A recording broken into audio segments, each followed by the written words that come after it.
언제나처럼 신율의 뉴스 정면 승부 첫 순서는 오늘 하루 중에 정치 뉴스 분석해보는 뉴스 인앤아웃 시간이죠. 오늘도 YTN 이우영 아나운서 함께하겠습니다. 안녕하십니까? 안녕하십니까, 이우영입니다. 예, 오늘은 어제보다 조금 덜 더워요. 네, 오늘은 좀 그래서 시원한 날입니다. 예, 시원해 보여요. 네, 예.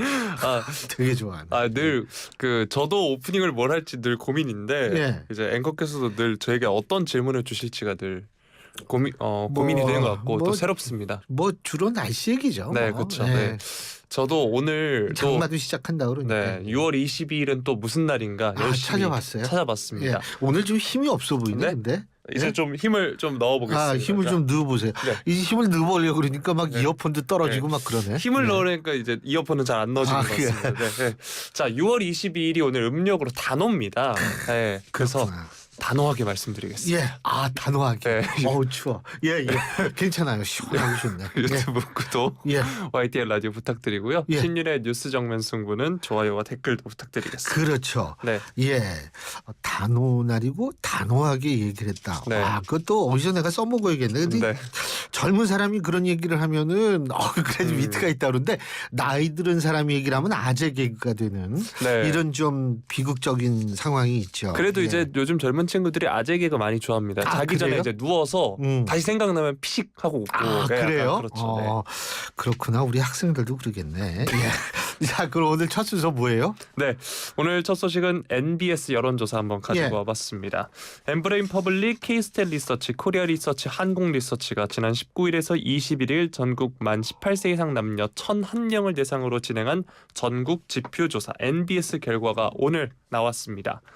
윤석열 대통령의 국정운영 지지율이 소폭 상승해서 긍정평가 36%, 부정평가는 54%였다고 하는데요. 직전 조사인 2주 전과 비교해보면 긍정평가는 1%포인트 올랐고 부정평가는 1%포인트 내렸습니다. 예.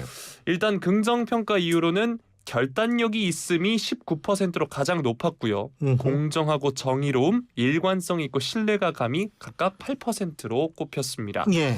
부정평가 이유를 살펴보면 독단적이고 일방적이다가 18%, 또 경험과 능력이 부족함도 역시나 18%였고요. 예. 국민과 소통이 부족함은 13% 등이었습니다. 예.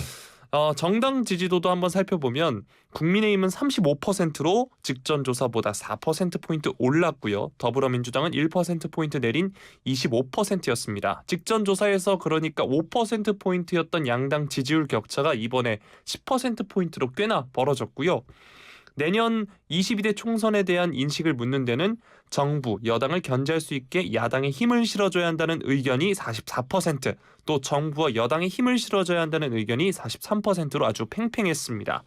또 북한 관련 인식 질문도 있었는데 예. 화해와 협력의 대상이라는 응답이 48%였고요. 적대와 경계 대상이라는 응답도 45%로 나왔습니다. 예. 이번 조사는 휴대전화 가상번호를 이용한 전화 면접으로 이루어졌고요. 표본 오차 95% 신뢰 수준에서 플러스 마이너스 3.1%포인트, 응답률은 15.7%였습니다. 자세한 내용은 중앙선거여론조사심의위원회 홈페이지를 참조하시면 되는데요. 일단 이번 여론조사에 대한 전반적인 평가 부탁드리겠습니다. 제가 그거 물어볼 줄 알았어요. 일단은요. 우리가 얘기할 수 있는 거 제가 볼 때 일단 정당 지지율 보면은요. 네. 국민의힘이 민주당을 이 대부분 앞서고 있어요. 각 지역에서. 근데 광주 전라를 제외한 지역이죠. 네. 그리고 동률을 기록한 지역도 있어요. 그런데 동률을 기록한 지역이나 앞서는 지역은 광주 전라를 비롯해가지고 거의 전 지역이거든요. 국민의힘이 지금. 그렇기 때문에 그런 차원에서 그런 차원을 좀 주목할 필요가 있어요. 왜? 내년 선거에서 야당 심판론이냐 여권 심판론이냐 정권 심판론이냐 이게 팽팽했다라는 거는 지금 제가 말씀드린 이 부분도 함께 아울러서 우리 청취자 여러분들께서 분석해 보실 필요가 있다는 것 같고요. 네. 두 번째는 뭐냐면 대통령 지지율이 국민의힘을 앞서는 것처럼 보여요. 그런데 내용을 들여다보면 윤석열 대통령의 지지율은 전국에서 대부분의 지역에서 부정평가, 긍정평가보다 높습니다. 하지만 여기에서도 우리가 주목을 해야 될 부분이 하나 있어요. 그게 뭐냐면 지금 대구 경북 지역 같은 경우에는 잘하는 쪽이라고 응답한 쪽이 훨씬 높아요. 그런데 부울경이라고 얘기하죠. 부산, 울산, 경남 같은 경우엔 잘하는 것과 잘 못하고 있다라는 퍼센테이지가 1%포인트밖에 차이가 안 납니다.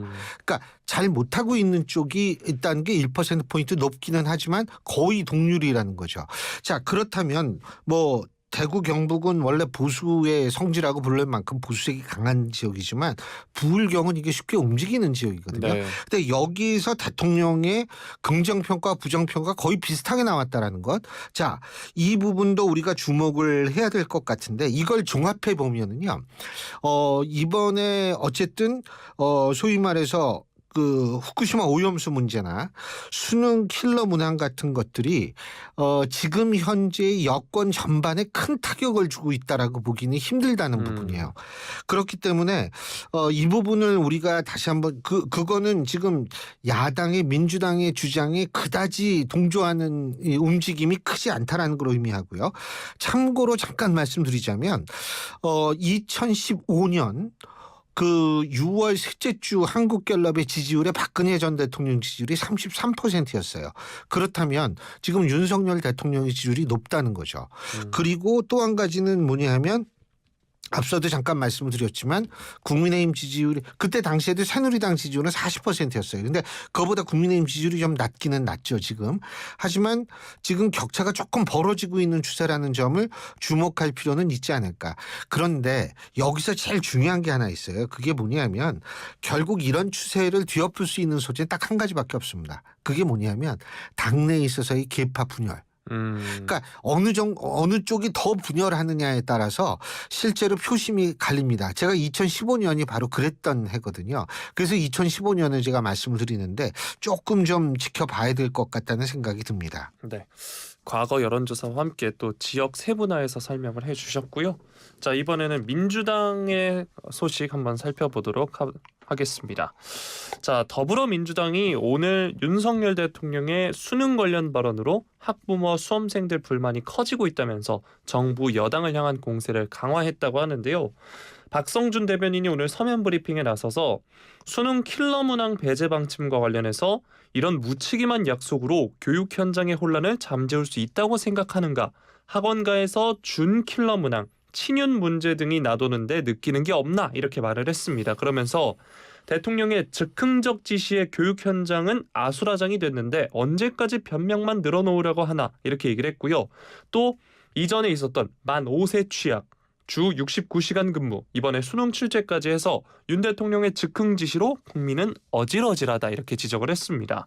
그러면서 설익은 정책으로 졸속으로 추진해 혼란만 부를 거라면 제발 가만히 있어달라는 것이 민의다 이렇게 얘기를 했고요. 또 민주당 서울시당 대학생 특별위원회는 오늘 기자회견을 가졌는데 수능 문제 난이도 조정이 아닌 수능 해설 도입 의무화가 수능의 신뢰도를 높이는 방안이다 이런 주장을 했습니다. 이 주장을 살펴보면 지난 30년간 평가원은 정답만을 공개할 뿐 공식 해설을 제공한 적이 없어서 학생들은 사교육업계가 제공하는 해설을 들을 수밖에 없었고 이는 사교육 의존도를 높이는 악순환을 초래했다 이렇게 강조를 했고요. 그러면서 수능과 모의평가 해설 발간을 의무화하면 수능 신뢰도는 제고되고 사교육 의존도도 낮아져서 일선 학생과 학부모들의 부담이 실질적으로 줄어들 것이다 이렇게 밝혔습니다. 또 어제 저희가 소개해드리기도 했던 이 공교육 경쟁력 제고 방안도 민주당은 비판을 했는데요. 오늘 안민석 의원이 YTN 라디오 뉴스킹 박지훈입니다에 나왔습니다. 여기서 일제고사를 부활시키려는 것이 아닌가 하는 우려가 들었다라고 하면서 자사고와 특수목적고를 존치하겠다는 발표는 또 사교육을 늘릴 것이다 이렇게 주장을 했습니다. 그러면서 10년 안에 이명박 전 대통령식 줄세우기 교육으로 돌아갈 것으로 우려했다 이렇게 말을 했는데요. 이게 이 부총리가 이명박 정권 당시 교육과학기술부 장관을 지낸 점을 언급한 걸로도 보입니다.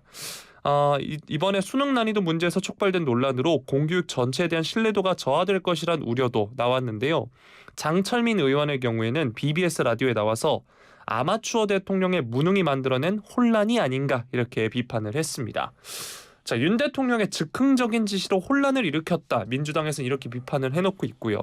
또 어제 교육부에서 내놓은 공교육 경쟁력 제고 방안도 비판을 했는데 민주당의 주장은 일단 어떻게 보셨나요? 그거는 한번 비교해볼 필요가 있어요. 뭐냐면 만 5세 취약 문제 있죠.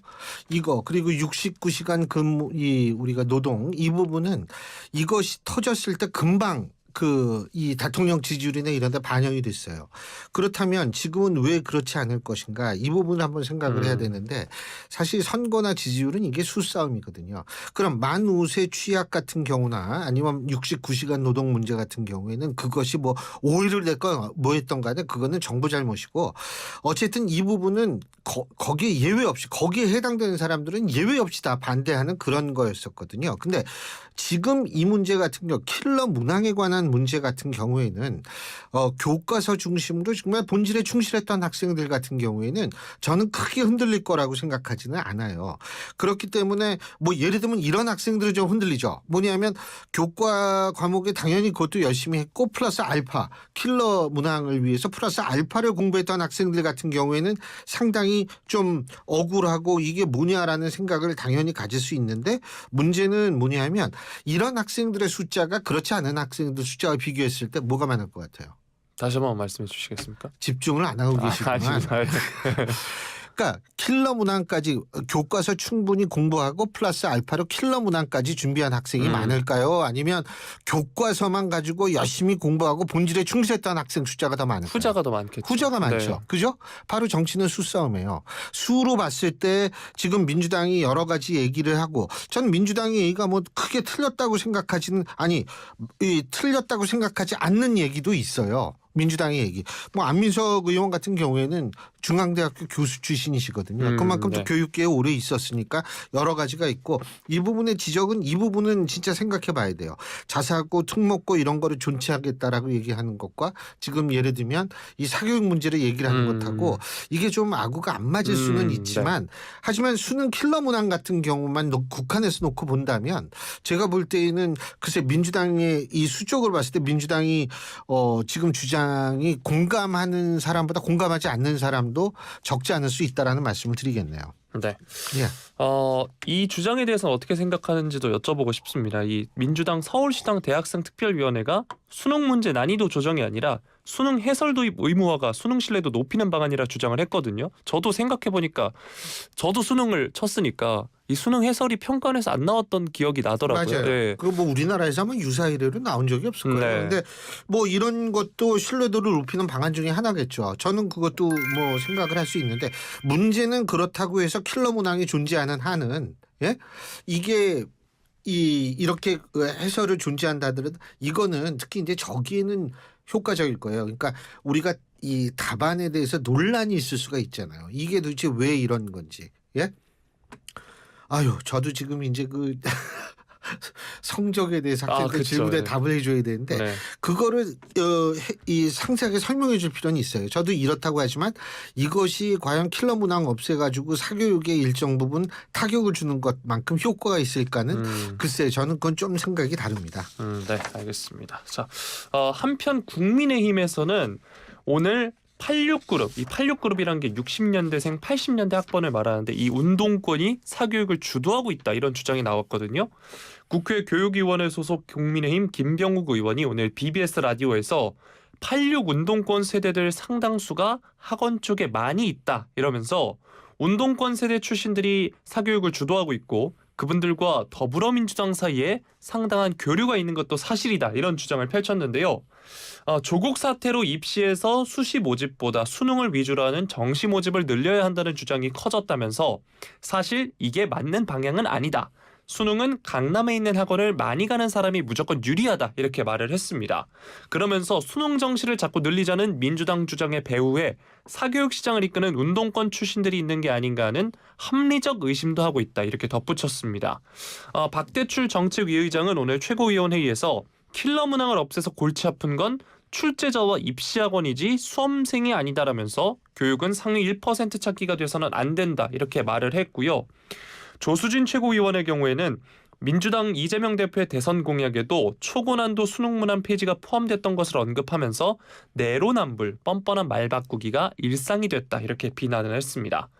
국민의힘은 그러면서 오늘 이달곤 의원이 위원장을 맡는 학교교육 대입 정상화 특위를 띄웠는데요. 이 강민국 수석 대변인이 특위 활동에 대해서는 사교육 카르텔 혁파를 위한 부분을 아마 검토할 것 같다면서 공정한 대학 입시, 대학 교육 정상화 등을 전반적으로 들여다보지 않겠나라고 말을 했습니다. 그런데 이 당 내에서도 윤석열 대통령의 수능 관련 언급이 신중하지 못했다는 지적도 나오고 있거든요. 안철수 의원이 YTN 라디오에서 수능을 5개월 앞둔 학생들에 대한 대책을 좀 더 제대로 정교하게 세워서 안심시키는 노력이 필요하다라고 하면서 국민 공감을 얻어 문제를 푸는 게 중요하다. 그냥 한 칼에 이렇게 칠 문제는 사회에서 그렇게 많지 않다면서 아쉬움을 드러냈습니다. 자, 일단 안철수 의원의 이런 발언도 확인해 보시려면 YTN 라디오 유튜브 구독해 주시면 되고요. 네. 그거 우리 거 아니잖아요. YTN 라디오니까요. 네. 네. 근데 네. 사실 이 부분은 제가 좀 지적하고 싶은데 네. 안철수 의원이 그런 말씀을 뭐 하신 거야 뭐 본인이 또 나름대로 다 생각이 있어가지고 말씀하셨겠지만 문제는 제도를 바꾸는 게 아니에요. 이게 제도를 바꾸는 게 아니고 우리가 엄밀히 얘기하는 출제 방향을 우리가 이 바꾼다라고 보면 되거든요. 킬러 문항을 없애는 방향으로. 그렇기 때문에 제가 생각할 때는 이 부분이 그렇게 큰 혼란이 되고 막 이런 거는 아니지 않나. 근데 제가 아까도 얘기했지만 혼란감을 느끼는 학부형이나 학생은 분명히 있죠. 그거는 플러스 알파를 공부했던 정말 열심히 하는 학생들이기는 하지만 그럴 수는 있지만 다수의 학생들이 과연 진짜 그럴까는 한번 저는 진짜 여론조사는 설문조사도 한번 해봤으면 좋겠어요.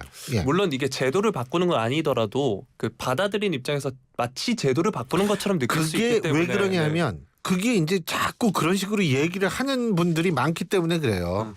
예. 네. 수능 관련 발언 논란이 이제 정쟁으로 치열하게 맞붙는 모양새인데요. 국민의힘에서 주장하는 이 86 출신들의 사교육 주도 그리고 민주당과의 교류 이 주장을 어떻게 보시나요? 뭐 제가 그렇게 표현하는 것에 대해서 100% 동의한다라고 얘기하기는 좀 힘들 것 같습니다. 이게 지금 일타 강사라고 하는 분들은 대부분 젊은 분들이에요. 네. 우리가 86세대라고 얘기를 하는 분들은 이제 다 제 나이 또래를 해가지고 사실은 학원 일선에서 다 물러나거나 그렇죠. 네. 이런 분들이거든요. 그렇기 때문에 제가 볼 때에는 지금 일타 강사 문제를 얘기를 했을 때 이 86그룹을 얘기를 하는 거 물론 뭐 운동권 출신 경영자가 있을 수는 있죠. 다양화된 어떤 학원이라든지 사교육 시장에선. 그런데 이게 그렇다고 해서 뭐 그중에서 제가 민주당과 뭐 교류가 없다라고 단언할 수 있는 근거도 없지만 중요한 거는 지금 사교육 시장은 좀 세대가 많이 바뀌었다라는 점을 지적하고 싶고요. 그리고 또 한 가지 제가 말씀드린다면 과거 역사적 맥락으로 좀 바라볼 필요가 있는 게 이 86 그룹들 특히 운동권 그룹들이 이 학원으로 많이 진출하게 된 거는 그때의 상황이 그랬어요. 그러니까 뭐냐면 이 전두환 노태우 당시 정권 당시에 이렇게 보면 그때 뭐 마땅하게 사실 취직하기도 힘들고 그래서 이제 학원에 많이 진출을 하게 된 그런 역사적 맥락도 좀 우리가 함께 살펴볼 필요는 있지 않을까 이런 생각을 한다는 거죠. 예. 네, 역사적 맥락도 함께 살펴봐야 된다라고 얘기를 해주셨고요. 자, 다음 소식 넘어가도록 하겠습니다. 어제 뭐 저희 정면승부에서 직접 다룬 뉴스 인앤아웃에서 다룬 소식은 아니었지만 정말 충격적인 소식이었습니다. 수원 냉장고 영아 시신 사건 이게 전해졌는데 일단 살펴보면 경기 남부경찰청 여성청소년과가 영아 살해 혐의로 30대 여성 A씨를 긴급 체포해서 조사하고 있는데요. 2018년 11월과 2019년 11월에 A씨가 각각 아기를 출산하고 곧바로 살해한 뒤에 자신이 살고 있는 아파트 세대 내 냉장고에 시신을 보관해온 혐의를 받고 있습니다. 그런데 이 사건이 감사원의 보건복지부 정기감사를 통해 드러난 것으로 알려졌는데요. 감사원이 보건복지부 정기감사에서 2015년부터 태어난 국내 영유아 중 2천여 명이 출생신고가 되지 않은 것을 확인한 것으로 나타났습니다.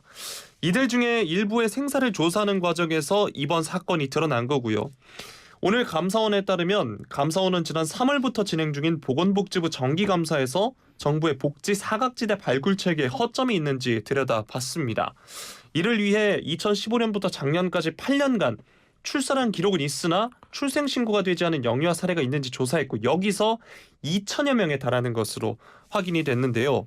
감사원이 미신고 사례 중 약 1%인 20여 명을 꾸려서 지방자치단체 실제로 어린이들이 무사한지 확인하게 한 겁니다. 바로 여기서 어제 수원 냉장고 영아 시신 사건이 드러난 건데요.